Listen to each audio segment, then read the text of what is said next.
Truly, thoughts are things, and powerful things at that, when they are mixed with definiteness of purpose, persistence, and a burning desire for their translation into riches or other material objects. Let me tell you about a man named Edwin C. Barnes.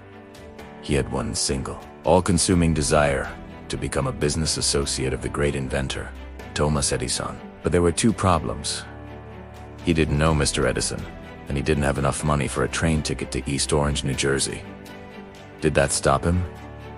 Not for a second. His desire was so strong that he decided to travel by freight train, a blind baggage rider, just to get there. When he arrived, he walked into Edison's laboratory and announced he'd come to go into business with the inventor. Edison was impressed, not by Barnes's clothes. He looked like an ordinary tramp, but by the look in his eyes, he saw a man who was determined to get what he came for. Edison gave him a job, but not as a partner. He started at the very bottom, for nominal wages. Months went by. Barnes did his work, but his mind was always on his real goal. He was constantly watching, waiting for his opportunity. He knew he would become Edison's associate. It wasn't a hope, it was a definite plan. His big break came with a new invention, the Edison dictating machine. The salesmen weren't enthusiastic. They didn't think it would sell, but Barnes saw its potential. He went to Edison and told him he could sell it. And sell it he did. He was so successful that Edison gave him a contract to distribute and market it all over the nation. This business association made Barnes a rich man. How much was he worth? We can't say exactly, but he made enough to retire at a young age. He had literally thought himself into a partnership with Thomas Edison. Now, let's look at the flip side. The story of a man who stopped just short of his goal. During the gold rush days, a man named R.U. Darby, go gold fever. He went west, staked a claim, and started digging. After weeks of labor, he was rewarded by the discovery of shining ore. He needed machinery to bring it to the surface. So he quietly covered up the mine, went back home, and raised the money from his relatives and neighbors. They shipped the machinery out and went back to work. The first car of ore was mined and shipped to a smelter. The returns proved they had one of the richest mines in Colorado. A few more cars like that, and all their debts would be paid. Then they could get to the big profits. So they kept drilling, full of excitement.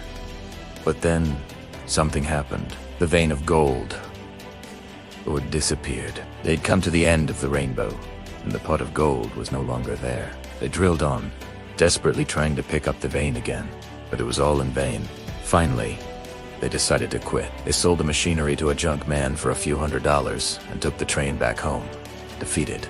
Now, this junk man was no fool. He called in a mining engineer to look at the mine before he started pulling up the tracks.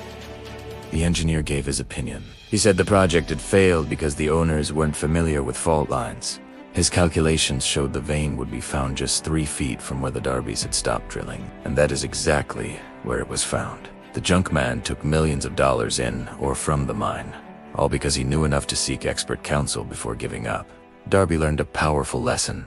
He went on to become a massive success in the insurance business, paying back his investors many times over. He never forgot his mistake of stopping 3 feet from gold, and he made a vow to himself that he would never again stop just because sales were hard to make. His success came from applying the lesson he learned from quitting too soon.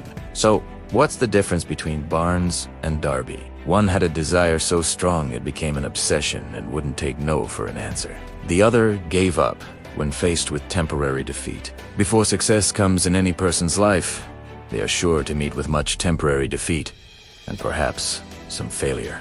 When defeat overtakes a person, the easiest and most logical thing to do is to quit. That is exactly what the majority of people do. Success is often just one step beyond the point at which defeat has taken over. So, when you feel like giving up, remember these stories. Remember Edwin C. Barnes, who thought his way to a fortune. And remember the lesson from the man who stopped just 3 feet from gold. Your greatest success could be just around the corner.